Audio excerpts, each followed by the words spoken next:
നമുക്ക് ഉള്ളിലേക്ക് കയറാം, മതിച്ചെണ്ണയും കാണാം. ഇങ്ങോട്ടാണോ? ചേച്ചി വരാം വരാം വരാം. എന്റെ അമ്മ, ഈ വീട്ടില് നിറയെ സാധനങ്ങളാണല്ലോ, നിറയെ ഫോട്ടോസ്, നിറയെ ഐറ്റംസ്. ഇതൊക്കെ ക്ലീൻ ചെയ്യാന്ന് പറയുന്നത് ഭയങ്കര പണിയല്ലേ? കുറച്ച് കഷ്ടപ്പാടാണ്. കുറച്ചൊന്നും അല്ല, നമുക്ക് അറിയാവുന്ന കാര്യം തന്നെയാണ്. ഇത് വലിയ കഷ്ടപ്പാടാ, രാവിലെ തൊട്ട് എന്നും ഒരേ ജോലി. ഇത് ചേച്ചിക്ക് ഹെൽപ്പിന് ആളുള്ളതുകൊണ്ട് പിന്നെ കുഴപ്പമുണ്ടാവില്ല. അതുകൊണ്ട് മതിച്ചേട്ടൻ കൂടെ വിളിക്കൂ. മതിച്ചേട്ടാ, മതിച്ചേട്ടാ ഫസ്റ്റ് ഹലോ. ഇതാ ഇത് വെച്ചിട്ട് സംസാരിക്കാം. ആ യെസ്, സുഖം സുഖം, നന്നായിരിക്കണോ? നല്ല ഭംഗിയുള്ള വീട് മതിച്ചേട്ടാ. ഇത്രയും കണ്ടപ്പോ തന്നെ ഇത്രയും ഭംഗി, ഇനി ഉള്ളിലേക്കൊക്കെ കാണണം, അപ്പോഴേ അറിയുള്ളൂ. അതെല്ലാം ദിവ്യയുടെ കൈവരുന്നാണ് എല്ലായിടത്തും. അപ്പൊ ചേച്ചിയുടെ വകയാണ് കംപ്ലീറ്റ് കളക്ഷൻസും കാര്യങ്ങളും ഈ വീട് വെക്കുന്നതും ഇതെല്ലാം ഇനി അങ്ങോട്ടും കൂടെ കൂടുതലും പോമോ? തീർച്ചയായിട്ടും.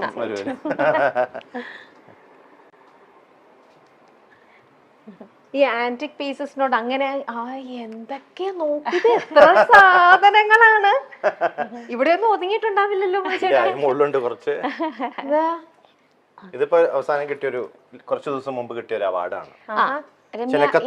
ഇതിലുള്ളതെല്ലാം തന്നെ അവാർഡ്സ് ആണ്. ചായ റെഡി, വന്നപ്പോഴേ ചായയൊക്കെ റെഡി ആയത്. Thank you.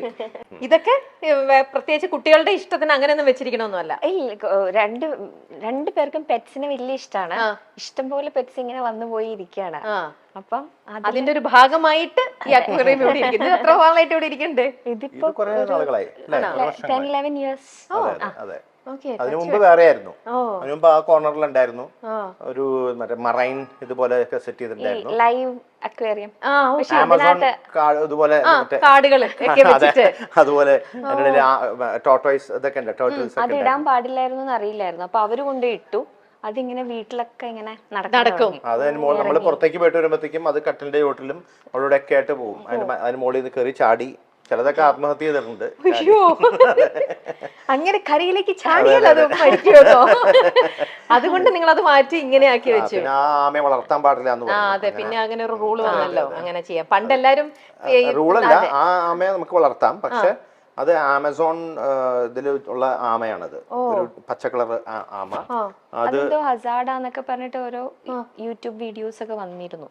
അങ്ങനെ ഇവിടെ ഒരാൾ വന്നിട്ട് അതിനെ കൊണ്ടുപോകുന്ന ഒരാളുണ്ട്. അയാൾ വന്ന് കൊണ്ടുപോയി. അത് മറ്റുള്ള ജീവികൾക്ക് ദോഷമാണെന്ന് ഇവിടത്തെ. ഇപ്പൊ നമ്മളത് പുറത്ത് അഴിച്ചു വിട്ടാലും അല്ലെങ്കിൽ വെള്ളത്തിൽ കൊണ്ടിട്ടാലും ഒക്കെ മറ്റുള്ള നമ്മുടെ ഇവിടത്തേക്ക് സെറ്റ് ആയിട്ടുണ്ടാവില്ല. ഓക്കെ, അതുകൊണ്ട് മനുഷ്യന് ഇഷ്ടമാണ് ഇങ്ങനത്തെ പെറ്റ്സും കാര്യങ്ങളൊക്കെ. ഇതല്ലേ ഏറ്റവും വലിയ പെറ്റ് അല്ലേ? ഞാൻ നിങ്ങളുടെ ഇന്റർവ്യൂല്, എനിക്ക് പിന്നെ ഇന്റർവ്യൂ നല്ല നമുക്ക് പേഴ്സണലി അല്ലാണ്ട് നല്ല പരിചയമുണ്ട്, ഇവരെ കുറിച്ച് അല്ലാതെ തന്നെ അറിയാം. എപ്പോഴും അതെ ചേച്ചിയാണ്.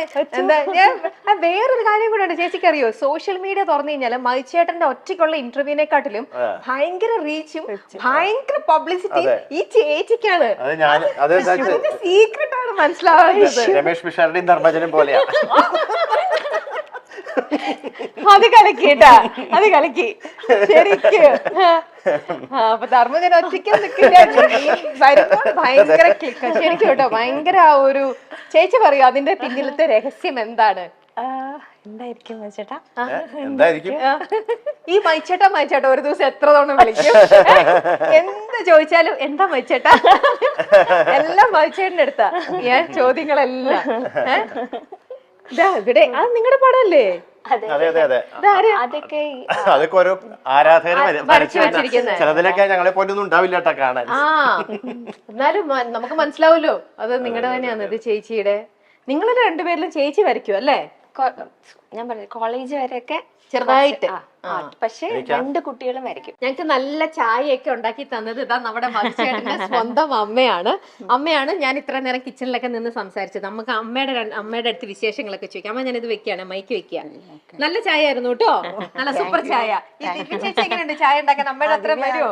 പിന്നെ നല്ല ചായ നല്ല ചായ ഭയങ്കര ഇഷ്ടമാണ്. ആണോ? ദിവ്യ ചേച്ചി ഏറ്റവും നന്നായിട്ട് ഉണ്ടാക്കുന്ന ഭക്ഷണം എന്താ? ദിവ്യ കറികളൊക്കെ നന്നായിട്ടുണ്ടാക്കും. പിന്നെ പ്രത്യേകിച്ച് പിറന്നാളൊക്കെ സദ്യ ഉണ്ടാക്കാൻ സദ്യയാണോ ദിവ്യ ചേച്ചിയുടെ? അങ്ങനെയൊന്നും ഇല്ലാണ്ട് അമ്മ ഭയങ്കര കുക്കാ. എന്താ മതിച്ചേട്ടൻ പറയൂ, ദിവ്യ ചേച്ചിയുടെ ഏറ്റവും നല്ല ഡിഷ് എന്താ ഉണ്ടാക്കണേ? എനിക്ക് ദിവ്യ ഉണ്ടാക്കണതിൽ മോരുകറി ഇഷ്ടമാണ്, അവിയൽ ഇഷ്ടമാണ്, സാമ്പാർ. സാമ്പാർ. അമ്മ ഉണ്ടാക്കുന്നതിലോ? അമ്മ ഉണ്ടാക്കണതെല്ലാം ഇഷ്ടമാണ്. ഇവിടെ നല്ല ഭംഗിയുള്ളൊരു കിച്ചൺ ഒക്കെ ഉണ്ട് കേട്ടോ. നല്ല നമ്മുടെ എല്ലാവരുടെ വീട്ടിലുള്ള പോലെ നല്ലൊരു മോഡുലർ കിച്ചൺ. സർപ്രൈസ് വിസിറ്റ് ആയിരുന്നു ഇതൊക്കെ, അതുകൊണ്ടാണ്. പക്ഷെ എന്നാലും നല്ലൊരു കിച്ചൺ. നമ്മുടെ ഇവിടെ നിന്ന് ഉണ്ടാക്കുന്ന ഭക്ഷണമാണ് നമ്മുടെ പ്രിയപ്പെട്ട ഗായകൻ ഇതൊക്കെ ആൾക്കാർ അറിയണ്ടേ ഇതൊക്കെയാണെന്നുള്ളത്. എല്ലാവർക്കും വലിയൊരു ഇതാണ് മതിച്ചേട്ടനായിരിക്കും കഴിക്കുന്ന ഭക്ഷണം, എങ്ങനെ ജീവിക്കുന്ന രീതിയൊക്കെ. അപ്പൊ അതൊക്കെ എല്ലാവർക്കും അറിയണ്ടേ. നമ്മളെ പോലെ തന്നെ നല്ലൊരു സാധാരണ നല്ലൊരു ലവ്ലി ആയിട്ടുള്ള ഒരു കുടുംബം. ഇത് ഇവിടെ ഒരു വർക്ക് ഏരിയ. ഇനി നമുക്ക് അടുത്ത സ്ഥലത്തേക്ക് പോകാം. അതെന്താ മനുഷ്യരുടെ ആനിമൽ? അത് അനിമലിന്റെ മലയാളത്തിൽ ഞാൻ പാടിയിട്ടുണ്ട്, മലയാളം വേർഷൻ. അപ്പൊ അവര് ടി സീരീസും അതിന്റെ പ്രൊഡക്ഷൻ യൂണിറ്റ് ഒക്കെ അവര് അയച്ചു തന്നതാ. ഞാൻ അവിടെ ഇങ്ങനെ നോക്കിയപ്പോ കണ്ടു ആനിമൽ ഇതുമായിട്ട് മതിച്ചേട്ടൻ വിചാരിച്ചു. Okay okay. ഇത് കഥകളിയൊക്കെ ഇഷ്ടമാണോ? പിന്നെ കാണാനൊക്കെ ഇഷ്ടംപോലെ. പണ്ട് കുട്ടിക്കാലത്ത് ഇഷ്ടംപോലെ ഞാൻ പോയി കാണാറുണ്ട്.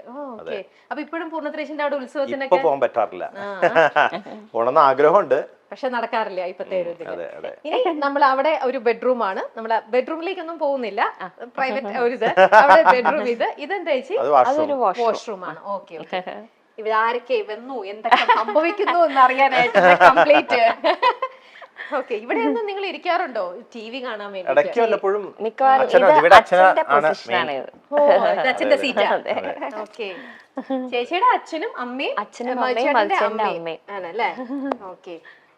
ഇത് ചേച്ചിയുടെ അമ്മ, എന്റെ അമ്മ. അത് പിന്നെ പറയേണ്ട ആവശ്യമില്ല, അതുപോലെ തന്നെ ഇരിക്കണം. കാണാൻ അതേപോലെ തന്നെ പകർത്തി വെച്ചിരിക്കണ പോലെ തന്നെ. സുഖമായിട്ടിരിക്കുന്നോ? സുഖം. ഈ ദിവ്യ ചേച്ചി എപ്പോഴും ഇങ്ങനെ ചിരിച്ചോണ്ടിരിക്കുന്നത്, അതിന്റെ സീക്രട്ട് എന്താ? അത് അമ്മയുടെ അടുത്ത് തന്നെ ചോദിക്കട്ടെ. എപ്പോഴും ഇങ്ങനെയായിരുന്നു ചെറുപ്പം മുതലേ? എന്താ നിവേദിത ചേച്ചിയും എനിക്കറിയാം. ചേച്ചി നിവി ചേച്ചി ചിരിക്കുന്നതിനെക്കാട്ടിലും ഫുൾ ടൈം ഈ ദിവ്യ ചേച്ചി കുറെ നോക്ക്, ഫുൾ ടൈം ഇങ്ങനെ ചിരിയാണ്.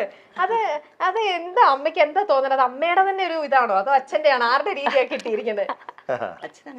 ചിരിക്കാറില്ല ഇല്ലേ? നമ്മള് ലേഡീസ് ആണല്ലേ കൂടുതൽ ചിരിച്ചോണ്ടിരിക്കണത്. ചേച്ചിയുടെ ദേഷ്യപ്പെട്ട ഒരു രൂപം അതെന്ന് പറയണത് അങ്ങനെ ഉണ്ടാവാറുണ്ടോ? വളരെ റയറാണ്. ഓ ഓക്കെ. അത് ഞാൻ മധുചേട്ടന്റെ അടുത്ത് ചോദിക്കട്ടെ കാര്യം. അങ്ങനെയൊന്നും ഇല്ല, പറ്റൂല ആണല്ലേ? വളരെ സ്വീറ്റ് ആയിട്ടുള്ള ഒരു അല്ലേ? ഓക്കെ.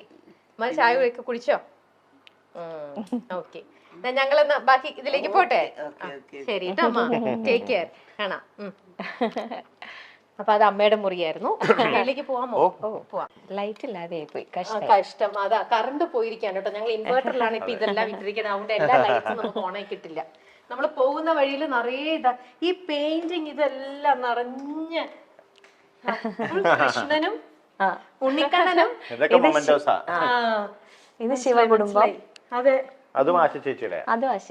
Okay okay.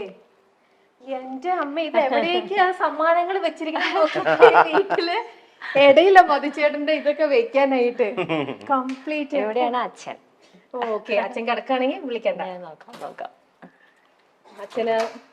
അച്ഛൻ വായനയിലാണ്. ഒന്ന് വന്നാ ബുദ്ധിമുട്ടാവോ?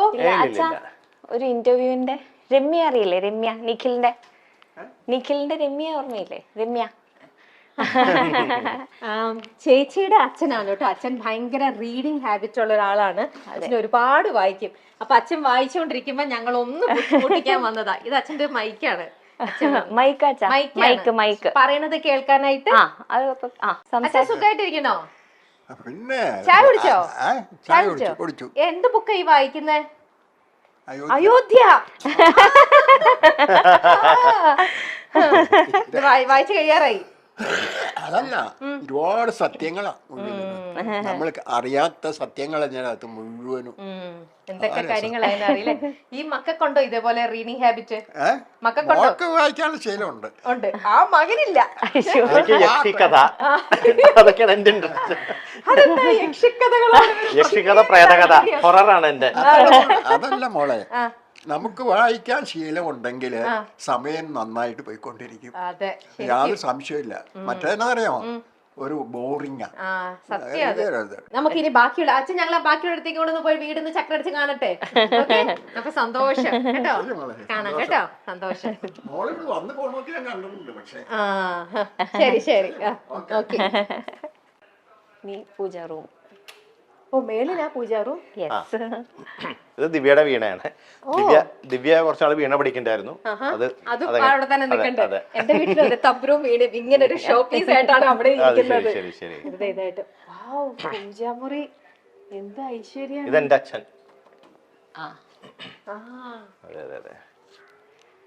ഇത് മുത്തശ്ശൻ. അത് ദിവ്യയുടെ അപ്പൂപ്പനും അമ്മയും. ഇത് ദിവ്യയുടെ, അത് അച്ഛന്റെ അച്ഛനും അമ്മയും, ദിവ്യയുടെ അമ്മയുടെ അച്ഛനും അമ്മയും. അത് അറിയാലോ. എന്നോടോ ആദ്യം പൂജാമുറി കാണട്ടെ. കയറിക്കോളൂ. കേറാമോ? ഓ എന്ത് രസമായിട്ടാ വെച്ചിരിക്കണേ. ഞാനൊരു എല്ലാവരും ഉണ്ട് ഇവിടെ.